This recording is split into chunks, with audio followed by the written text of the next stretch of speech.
मस्त असं ओवीचं रिंग सर्कलसोबत खेळणं सुरू होतं. तिला तरी अजून फिरवता येत नाही, पण प्रयत्न तर सुरू होते. तिला ती बाजूची दीदी तिला शिकवत होती आणि तिचं असंच गोल गोल करत स्वतःभोवती फिरून घेणं सुरू होतं. पण तरीसुद्धा त्यात तिला एवढा आनंद वाटत होता. तिला वाटतं अरे मीच फिरू राहिले काय कोण, तिला जादू झाल्यासारखी वाटत होती. त्यानंतर म्हटलं चला त्यांचं खेळणं सुरू होतं. तोपर्यंत इथे मी पास्ता बनायला घेतला. इथे मी कांदा आणि टोमॅटो तुपामध्ये थोडंसं फ्राय करून घेतला आणि इकडे पास्ता उकडायला टाकला. त्यात थोडं मीठ आणि तेल टाकायचं जेणेकरून ते व्यवस्थित उकडल्या जाईल. त्यानंतर हे कांदा आणि टोमॅटो एका प्लेटमध्ये काढून घेतले. त्यानंतर त्यात कढईत परत थोडंसं तूप टाकलं, थोडे जिरे मोहरे आणि गव्हाचं पीठ. इथे मी व्हाईट पास्ता बनवत आहे, तर त्यासाठी मी गव्हाचं पीठ घेणार आहे.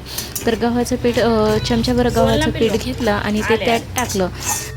काय ग तोपर्यंत ओवीचे इथे नळाखाली बसून आंघोळ करणं सुरू होतं आणि सारखी आवाज देत होती, मम्मा इकडे ये, मम्मा इकडे ये. आणि नाही गेलं की नुसती आवाज देणं सुरू. काय तर विचारलं तर काहीच नाही, फक्त मम्मा आहे मम्मा आहे. तिच्याकडे गेले तर तिचं ह्या असा कारनामा सुरू होता. तिच्याकडे जाईपर्यंत इकडं पीठ तसंच कढईत होतं, तर त्या पिठाचा असा काहीसा कलर झाला, म्हणजे ते सगळं करपून गेलं. परत मग त्या कढईतलं ते पीठ काढून त्यात परत तूप टाकलं आणि त्यानंतर त्यात पीठ टाकून परत ते असं मिक्स केलं. थोडंसं गोल्डन कलर होईपर्यंत त्याला भाजून घेतलं आणि त्यानंतर त्यात दूध ॲड केलं. आणि ते दूध ॲड केल्यानंतर त्याला असं थोडंसं हलवून घ्यायचं, म्हणजे जेणेकरून त्यात गोळे होणार नाही. ते माझ्याकडून ते गोळे झालेले आहे. त्यानंतर ते आपल्याला ते फोडून घ्यायचे थोडे थोडे मिक्स करू आणि ते बघू शकता अशा प्रकारे, जसं मी व्हिडिओमध्ये दाखवलं आहे तशा प्रकारे त्याला मिक्स करायचं. त्यानंतर ते थोडेसे असे घट होऊन जातं. जास्त घट झालं तर परत त्यात थोडंसं दूध ॲड करायचं. हे बघा इथे माझ्याकडून घट झालं म्हणून मी परत त्यात दूध ॲड केलं आणि परत ते मिक्स करून घेतलं.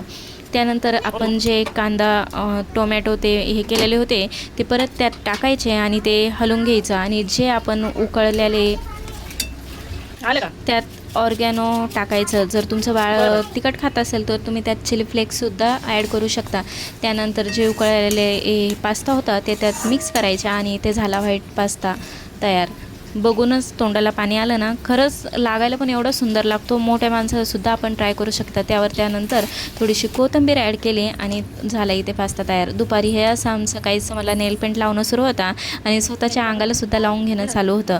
नंतर संध्याकाळी इथे मी मस्त गरम गरम अशा पोळ्या केल्या आणि दुसऱ्या बाजूलाच लगे इथे चहा ठेवून दिला. आणि 4-5 वाजले म्हणजे चहा घेणं तर आम्हाला कंपल्सरी राहतंच. त्यानंतर चहा वगैरे घेतला आणि आम्ही आलो आहे बाहेर फ्लॅट पाहायला. कारण की आता जिथे राहतो तिथे जे घर आहे ते खरंच खूप जुनं आहे. त्यामुळे म्हटलं चला नुसतं आता टाईम होता तर बघून येऊ. तर आम्ही आलेलो आहे फ्लॅट पाहायला. तुम्हाला हा व्हिडिओ कसा वाटला मला नक्की कमेंटमध्ये सांगा. भेटूया नेक्स्ट व्हिडिओमध्ये. तोपर्यंत बाय.